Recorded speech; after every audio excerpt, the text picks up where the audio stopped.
Yaorana, Anege, se loger au Fénois, c'est une des priorités pour tous et comme parfois avoir un logement dit classique peut limiter dans les possibilités. Aujourd'hui, on explore des solutions innovantes, des alternatives pour devenir propriétaire d'un petit chez-soi. Nous recevons justement sur le plateau Steven Yenko, fondateur de Pacific Tiny House Yarana, Yarana. et Manutea Pouchant, qui est fondateur de M Entreprise Yarana. Yoranari. Alors voyons ensemble si la révolution de l'habitat alternatif peut répondre à la crise du foncier ici au Fénois. C'est dans Manava, votre émission Info Service.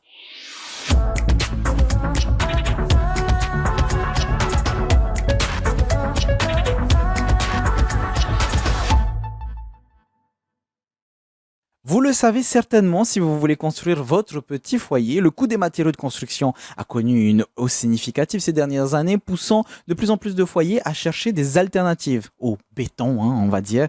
Avec la production de l'émission Manava, nous avons déjà fait plusieurs épisodes sur des alternatives bien précises. Cette fois-ci, on s'intéresse au sujet plus large des alternatives de l'habitat, c'est-à-dire qu'on parle des mouvements tiny house, nés aux États-Unis, et qui s'installent localement avec des habitations dont la surface dépasse rarement les 20 mètres carrés et qui offre une empreinte écologique financière réduite de près de 60% par rapport à une construction classique, ou encore des installations avec des conteneurs réaménagés ou aménagés qui séduit de plus en plus. Et pour commencer, Steven, pourquoi tu penses que ce mouvement, on va dire minimaliste, séduit autant la population aujourd'hui?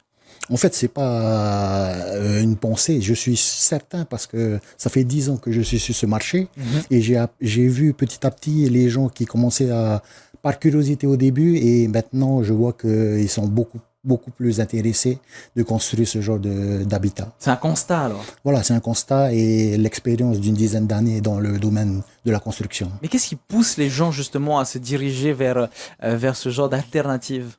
Eh bien déjà, c'est le budget, hein. C'est moins cher qu'une maison normale, c'est la rapidité des travaux. Et aussi, les gens, ils veulent mettre de côté de l'argent pour investir plus tard. C'est pas seulement acheter une maison, construire un foyer et avoir un prêt pendant 30 ans. Maintenant, la vision des gens, c'est pouvoir mettre de l'argent de côté, construire une deuxième maison, un autre bungalow, un troisième, un quatrième, pour pouvoir après avoir une liberté financière dans le futur. Justement, à l'époque, on se souvient, peut-être que vous l'avez vécu aussi, de ces habitats, de ces maisons familiales avec 5 chambres parfois. On allait, c'était chez mamie et papy. Aujourd'hui, on est, Manouter, plus sur des petits habitats adaptés. Donc, on est plus sur ces anciennes mentalités de grandes maisons familiales aujourd'hui. Alors moi, le concept, donc, nous, on est spécialiste de conteneurs modulaires préfabriqués. Alors nous, on peut aller du petit au plus gros aussi. Donc on peut faire des villas en conteneurs. C'est-à-dire que nous, on a un module type. Nous, on est sur du 3 mètres par 7, ça fait 21 mètres carrés. Okay. Et à partir de là, tu peux faire 100 mètres carrés, tu peux faire 200, 300 mètres carrés. Ah, c'est quand même des demandes que vous avez pu avoir, voilà, par exemple? Oui. Ben, par exemple, là, on est actuellement sur un projet de pharmacie qui fait 170 mètres carrés. Là, on l'a fait en 1 mois et demi. Donc, c'est assez rapide quand même pour une pharmacie avec tout le réseau d'assainissement, etc. Donc, en fait, on s'adapte. Donc, du petit au plus gros projet, c'est faisable. Il faut raisonner comme un Lego, en fait. Ok, oui, comme un genre de Tetris où on met exactement, les choses en emboîte. Exactement ça. Donc, tu peux faire des projets en parallèle, en perpendiculaire, tu peux superposer, tu peux mettre en porte-à-faux. En fait, tu fais comme tu veux. Alors justement, voilà. On va rentrer, on va explorer tous ces projets-là. Steven, je me tourne vers toi d'abord pour la matière. Les structures construites en bois, est-ce que c'est important pour le territoire? Ici, tout est un peu nature. Le bois, c'est important? Voilà, j'ai remarqué sur la grande majorité de mes clients, c'est des gens qui veulent revenir à des matériaux locaux avec une ambiance des îles, du pandanus, du bois, du eito, du bambou. Et ça, vraiment, ça donne une touche locale à la construction. Et ce qui est parfait pour mes clients qui sont la plupart dans le Airbnb ou les pensions de famille. Tu n'as jamais eu de demande sur une structure en métal, par exemple, pour la durabilité, ou peut-être que c'est une idée reçue? Non, on fait aussi. C'est une plus petite partie parce que le choix dans le métal et les matériaux importés, bon, il y a beaucoup plus de choix. Alors que dans le local, en tiny home, je crois que je suis l'une des seules entreprises à être sur le créneau, quoi. Hein. Alors justement, si on regarde les matériaux qui sont adaptés à notre climat, tu vois, on parle de bois, et dans certaines vallées, il fait très humide. On parle aussi là de métal, mais pareil, pluie-soleil, il peut y avoir de la corrosion. Finalement, ces matériaux sont quand même relativement assez adaptés à notre climat, ou tu veilles à ce qu'ils le soient. Voilà, on a des processus de traitement du bois déjà à la découpe, ensuite la mise en découpe. Donc, au processus depuis la forêt jusqu'à la construction, on a des solutions contre tous ces problèmes d'infestation par les insectes. Alors justement, on reste sur les matériaux, mais cette fois-ci avec toi, Manoutea, est-ce qu'on peut parler d'habitat durable quand on utilise des structures métalliques, comme je viens de le dire, plus soleil, est-ce que c'est une idée reçue? Pareil, quand on parle de conteneurs, on a tendance à se dire que ça va rouiller à un moment donné. Alors honnêtement, tout matériau, il y a besoin d'entretien. C'est une histoire d'entretien. C'est normal. Que ce soit du bois, métallique, et voilà, il faut qu'on entretienne. Hein. Donc nous, dans le métallique, on veille à mettre un produit anti-corrosion en amont et ensuite une peinture de finition anti-rouille. Bon, nous, notre signature, c'est qu'on met de la peinture marine. Donc, ça tient plus longtemps dans le temps. Et sinon, voilà, c'est une question d'entretien. Hein. Alors justement, il faut d'abord qu'on puisse explorer quelque chose. On parle bien de conteneurs aménagés et pas réaménagés. Des conteneurs recyclés, ça peut être possible? Alors, conteneurs recyclés, quand on dit recyclé, c'est à base de conteneurs maritimes. Nous, on a déjà essayé dans nos débuts, mais aujourd'hui, on s'est positionné sur de la structure métallique neuve, en galvanisé à chaud, importée d'Asie, que ensuite on va réaménager ici localement avec mes équipes. Donc, on va personnaliser. En fait, notre spécialité, c'est de faire du sur-mesure. OK. Voilà. C'est vraiment notre signature. Hein. Ça veut dire qu'on s'adapte aux besoins du client. Ce n'est pas le client qui s'adapte à un produit type. Voilà. Donc, tout ce que le client demande, c'est possible. Et finalement, vous êtes pas dans l'optique de tiens, il y a un conteneur, on choisit, tiens, je vais prendre celui-là, je vais le réaménager. Non, vraiment, vous vous adaptez au client. C'est important pour vous de pouvoir vous adapter à chacun des projets que l'on vous demande. Oui, absolument. En fait, c'est pour ça aujourd'hui, on vient nous voir pour des projets commerciaux, pour des projets d'habitation. Et du coup, non, on est modulable. C'est pour ça qu'on passe sur le concept modulaire préfabriqué. C'est que, voilà. Mais par contre, c'est important de noter, ce n'est pas des conteneurs recyclés. Hein. C'est des structures métalliques neuves, préfabriquées en Asie, qui arrivent en Polynésie. Nous, on les monte et ensuite, on modifie, on fait du sur-mesure selon les besoins du client. Hein. Alors justement, on va essayer de s'imaginer avec un seul conteneur. Imaginons que ce soit sur mon terrain, j'ai pas énormément de budget, j'ai voulu commander un conteneur, donc tu disais 21 mètres carrés si je ne me trompe pas. C'est compatible avec Au Fénois, tu sais, quand on reçoit de la famille à la maison, il y a 40 cousins qui doivent dormir du coup à la maison. C'est compatible avec ce que tu as déjà pu voir, vivre avec les clients qui sont venus te voir? Oui, voilà. Alors, là, on part sur un module 3 mètres par 7 mètres, donc c'est 21 mètres carrés. Maintenant, si tu as de la visite régulièrement et qu'il y a toute la famille, vous êtes 50 dans la famille, à ce moment-là, il ne faut pas faire un petit conteneur de 21 mètres carrés. Tu peux rajouter 4 conteneurs, par exemple, ce qui ferait 4 fois 21 mètres carrés. Donc là, voilà, c'est ça l'avantage en fait.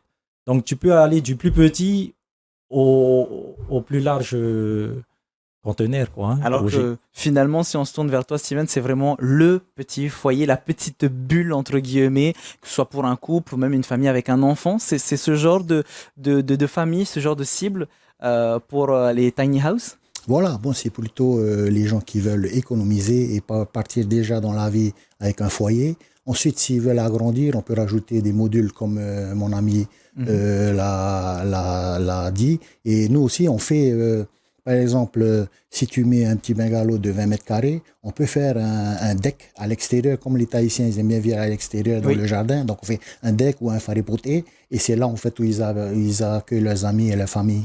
Il y a des avantages matériels dans cette société aujourd'hui où on consomme tout, on veut acheter tout, la télé, le truc. Là, de vivre dans 20 mètres carrés, finalement, ça nous apprend à rester simple, on va dire, minimaliste, j'ai envie de dire.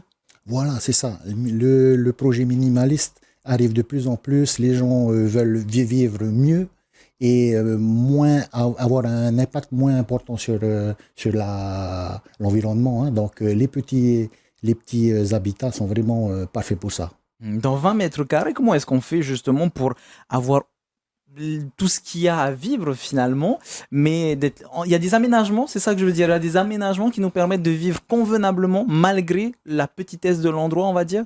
Oui, voilà, parce que dans les grandes maisons, on utilise une pièce et souvent dans la journée, il y a des pièces qui ne sont pas utilisées. Oui. Alors que nous, dans les petits modules que l'on a, on a une seule pièce, mais elle fait office de plusieurs activités. Donc le matin, c'est une chambre. Ensuite, on range le lit, ça se transforme en salon.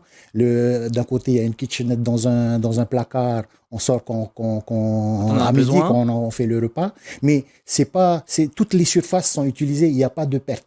Alors que dans une grande maison, souvent, il y a 4 chambres avec des buanderies. Et souvent, c'est les chambres et les salles annexes ne sont pas utilisées des fois pendant une semaine. Donc, en fait, c'est un gâchis d'argent et de place. Donc, nous, en fait, on vit plus intelligemment. Comme c'est plus petit, est-ce qu'en termes de température, c'est plus facile, je suppose, à chauffer ou à refroidir si jamais, en termes si jamais on parle de température, pardon? Voilà, tout est dans le coup. Hein. Donc, en fait, pour climatiser ou pour aérer une petite maison, c'est beaucoup plus facile d'arriver vite à la température voulue que dans une grande maison de 100 mètres carrés.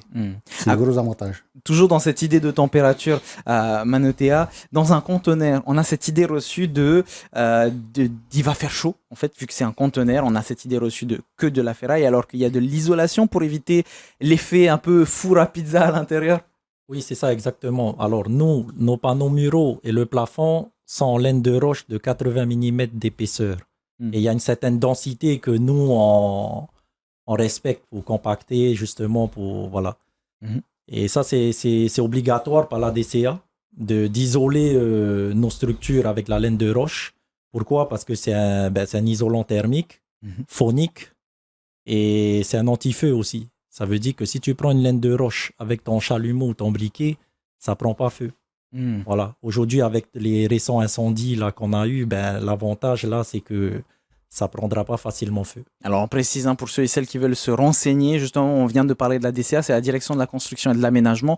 On parlera des différents sites pour vous aider en fin d'émission. Avant de continuer, justement, je voulais parler aussi là, on parle de l'intérieur. Donc, on a vu un petit peu les différents aménagements avec Steven et à l'extérieur. Parce que pareil, on imagine un conteneur, mais tu peux adapter l'extérieur du conteneur pour qu'il se fonde dans la nature de Tahiti? Alors l'extérieur, c'est simple, c'est une histoire d'habillage. Donc tu peux habiller nos murs conteneurs, par exemple en imitation bois, même avec du vrai bois. Donc voilà, tout type de matériau qui fait l'habillage du conteneur. On peut faire une toiture, que ce soit un pont, 2 ponts, 4 ponts.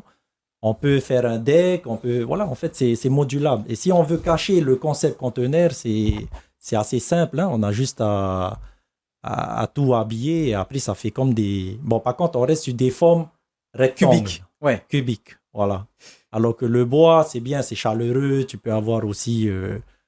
ça fait plus maisonnette, quoi. Bien sûr, justement. Voilà. On parle de ces maisons minimalistes, imaginons qu'on soit vraiment sur ce conteneur, un seul conteneur.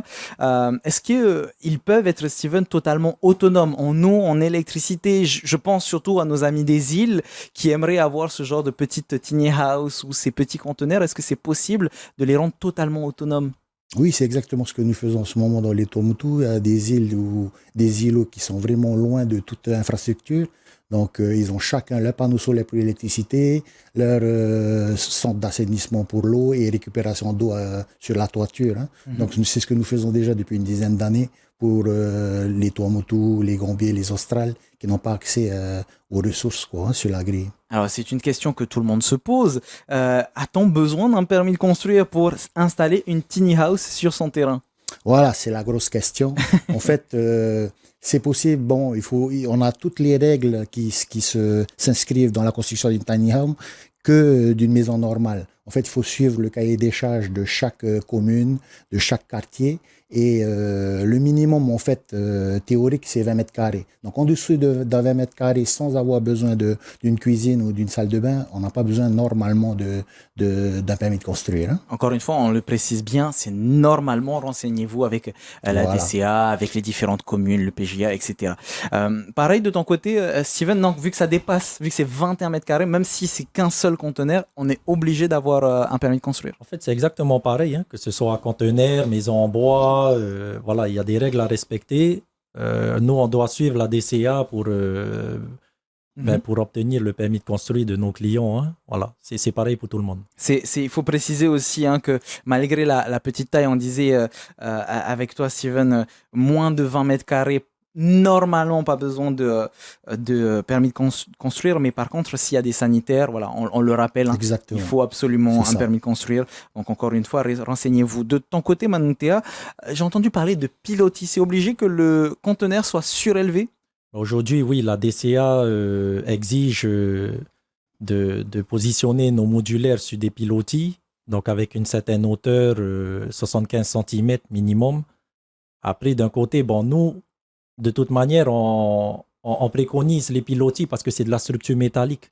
Donc, métallique sur dalle, c'est pas compatible parce qu'il faut laisser un genre de vide sanitaire pour l'humidité et pour éviter en fait la corrosion hein, de la structure. Voilà. Donc, pour nous, on a toujours fait sur pilotis. Et toujours avec ces règlements auxquels il faut vous renseigner en amont. Voilà. Je ne peux pas avoir ce genre de maison, ou même, je me tourne vers toi, Steven, des tiny house, si je veux aller dans la montagne, à Pamate Hills par exemple, poser ma petite maisonnette, c'est pas forcément possible, ou au contraire, ça dépend beaucoup des chartes des différents lotissements? Oui, voilà, ça dépend du cahier des charges de Pamate Hills, hein, mais sinon, on peut le faire. Du moment que la copropriété est d'accord, nous on fait. Hein. Alors, le gros avantage de ce genre d'alternative, c'est que ça coûte beaucoup moins cher. Tu confirmes, Steven? Voilà, c'est ça. C'est le gros avantage de ce genre de construction, c'est que ça coûte soit moins cher qu'une voiture ou le même prix qu'une voiture. Donc, c'est plus facile d'avoir les fonds, plus facile à construire et les gens, ils ont moins de freins par rapport à l'emprunt bancaire. Steven, un petit peu, Manoutea, pardon, sur cette même question. Là, on parle de ces emprunts bancaires. C'est la raison principale pour lesquelles les gens viennent vous voir? Oui, c'est ça. Ben, comme on est voilà, que ce soit tiny house ou conteneur modulaire, on reste sur un concept économique. Et du coup, les gens ont plus facilement accès à des prêts bancaires. Et voilà. Donc, il y a plusieurs avantages sur ces concepts-là. Alors, c'est non seulement économique, rapide d'exécution, comme mon ami le disait, et c'est aussi écologique. C'est-à-dire? Écologique dans le sens où c'est tellement rapide à faire et c'est préfabriqué, il y a moins de travaux lourds sur chantier, il y a moins de déchets et nos structures sont réutilisables. Ça veut dire qu'on peut les déplacer, on peut les réutiliser. Voilà. La durée de vie d'un de ces conteneurs aménagés, par exemple, ça serait combien de temps? Bon, moi, je ne vais pas m'avancer parce que ça fait 6 ans que j'ai créé ma boîte. Ouais. Mais vu les matériaux là aujourd'hui qu'on utilise pour nos modulaires, ça dure facilement une vingtaine d'années sans problème. Après, c'est une question d'entretien. Oui, l'entretien va être sur la peinture.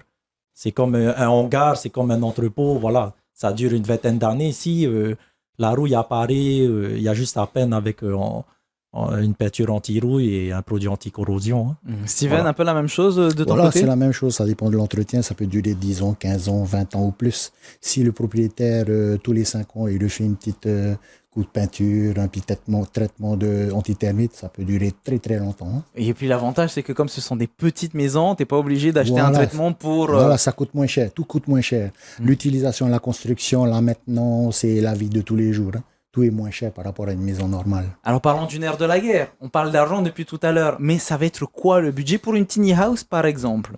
Voilà, nous on commence à 1,8 million jusqu'à 5 millions on va dire. Hein. Oui, c'est ce que tu disais tout à l'heure, plus ou moins le prix d'une voiture. Voilà, c'est ça. Si vous pouvez vous acheter une voiture, vous pouvez acheter un tiny home et avoir une maison dans le mois qui arrive. Question un petit peu plus complexe de ton côté, Manoutea, puisque tout est modulable. Donc si on en prend un, ça aura un certain prix, mais si on en prend 20... ça aura un autre prix, c'est différent. Mais ça va être quoi les fourchettes de prix Alors, pour te répondre autrement, au lieu de, voilà, comme c'est modulable, moi, je vais te donner un prix au mètre carré. Ça veut dire qu'on peut partir sur du 95 000 francs le mètre carré à à 180 000 ou 200 000. Ça dépend du standing de chaque client. Mais voilà, ça te donne une fourchette prix au mètre carré, donc de 100 000 à 180 000 à peu près. Et autre chose qui est important, c'est le délai. Ça prend combien de temps pour faire pour ces fameux conteneurs, par exemple? Alors, moi, j'importe mes kits modulaires préfabriqués d'Asie. Donc, ça met entre 3 et 4 mois. Pour arriver ici? Pour arriver à Papeete.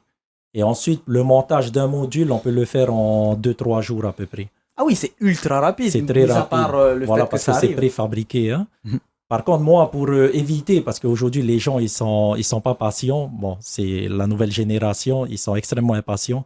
Moi, ce que je fais, j'anticipe. Ça veut dire que je commande un stock et lorsque j'ai des demandes clients, j'ai déjà le stock. Ça veut dire que là, l'attente ne va pas être sur l'importation. L'attente va être sur de faire la queue leu. Ah, ok. Voilà, moi, j'ai un calendrier, j'ai un agenda, j'ai des clients. Et les clients devront attendre leur tour de montage. Pareil, ça va être là l'attente. De ton côté, ça va être un peu la même chose, Steven, en termes de temps? Voilà, c'est la même chose. En fait, on a un cahier un cahier de réservation qui est full toute l'année. Donc, dès que vous arrivez et vous mettez les 30% d'acompte, et bien à partir de là, sur la liste qu'on a, il y a quelques semaines d'attente aussi. Ah oui, chaque habitat alternatif, c'est souvent faire le choix de la simplicité, de la liberté, parfois même du budget un peu plus restreint, en se concentrant sur l'essentiel plutôt que sur les mètres carrés superflus. C'était donc l'objet de notre émission aujourd'hui. Et pour terminer, on va, comme d'habitude, voir vos questions express en images. Yaorana, donc moi c'est Émilie Vigneault et je suis ingénieure à la direction polynésienne de l'énergie et je travaille au sein du bureau énergie renouvelable et maîtrise de la demande en énergie. Une habitation bioclimatique, c'est une habitation qui est conçue en tenant compte de son environnement et particulièrement des conditions climatiques naturelles du site pour optimiser son confort et donc réduire ses besoins en énergie. Donc il y a principalement les conditions climatiques qui sont regardées, mais on va aussi s'attarder sur le choix des matériaux et l'agencement des pièces pour arriver à un confort optimal. Il y a un petit guide qui est disponible sur le de l'espace Info Énergie, c'est celui-là. Construire avec le climat. Franchement, c'est grand public et c'est vraiment la base de comment concevoir un bâtiment durable en zone intertropicale. Dans un premier temps, on va s'attarder sur les éléments naturels du site. On va regarder où est implantée la construction pour comprendre un petit peu comment fonctionne le site, parce que ce qui nous intéresse, ça va être de regarder le soleil, le vent et la végétation. Et ainsi, limiter au maximum le rayonnement solaire de la construction pour limiter les besoins en climatisation. Donc ça, c'est pour les éléments naturels. Donc une fois qu'on a regardé les éléments naturels, on va regarder les éléments plutôt structurels, principalement donc l'agencement des pièces. Par exemple, les chambres, on va peut-être plus les orienter à l'est pour qu'elles aient pas le soleil l'après-midi et donc la fraîche au moment d'aller dormir. Et ensuite, toute la partie choix des matériaux.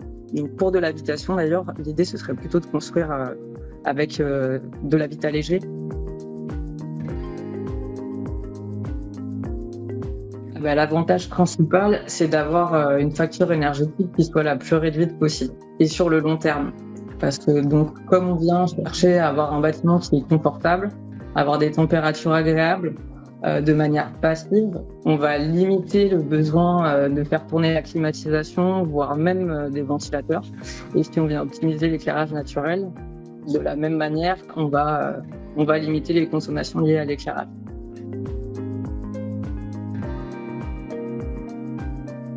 Alors, en Polynésie, pour le moment, c'est pas répercuté, mais ce contexte international va augmenter le coût d'énergie et donc nécessairement, plus tu auras besoin d'énergie dans ta construction et plus ça va te coûter cher.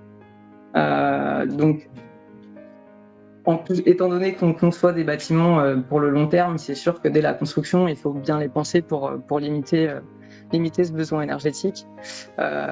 Voilà pour les aspects économiques. Et après, on sait tous que l'énergie la plus propre, c'est celle qu'on ne consomme pas. Donc, opter pour ce type de conception, ça vient forcément limiter notre impact sur l'environnement. Pour la fin de votre émission, nous avons un site et un livre. On va commencer avec le site, celui de www.service-public.pf/SDE, le site du service des énergies qui propose un guide qui aide à concevoir et à construire une architecture du bien-être qui applique avec rigueur des règles de bon sens architectural et techniques valorisant les ressources naturelles, humaines et économiques d'un site dans le respect de son environnement. On a parlé de ce respect un peu plus tôt dans l'émission. Un guide qui aide tout simplement à mieux concevoir, à mieux construire au XXIe siècle au Fénois, un guide d'aide à l'éco-construction intitulé Fareco. Pour toute habitation, on le rappelle encore une fois, renseignez-vous auprès de la DCA, la Direction de la Construction et de l'Aménagement, pour les réglementations, auprès des communes pour les PGA qui peuvent varier d'un endroit à l'autre. Et puis un livre, surtout, autonomiser un petit habitat, des systèmes low-tech pour une autonomie durable. Donc c'est un livre qui est assez récent, il est sorti en septembre 2025, donc de l'année dernière. On parle de plus d'économie, toujours d'énergie, en fabriquant des systèmes low-tech, faciles à réparer afin de rendre son habitat plus autonome, citerne à eau de pluie, panneaux solaires thermiques, bains nordiques, des solutions écologiques et résilientes qui ciblent nos usages fondamentaux. Je me suis dit que ce livre allait peut-être vous aider si vous voulez vous renseigner auprès de nos invités et pouvoir compléter l'habitation. Les amis, c'est déjà la fin de notre émission. On se retrouve demain. En attendant, merci beaucoup à Steven d'avoir été présent aujourd'hui sur notre plateau. Et Faitoito. À bientôt. Ouais. Et merci beaucoup à toi aussi, Manoutéa, et à très bientôt. On se retrouve bientôt. Nous aussi, passez une bonne soirée sur TNTV. Bon appétit si vous êtes à table. Maururui totato farerira trahoma parhana.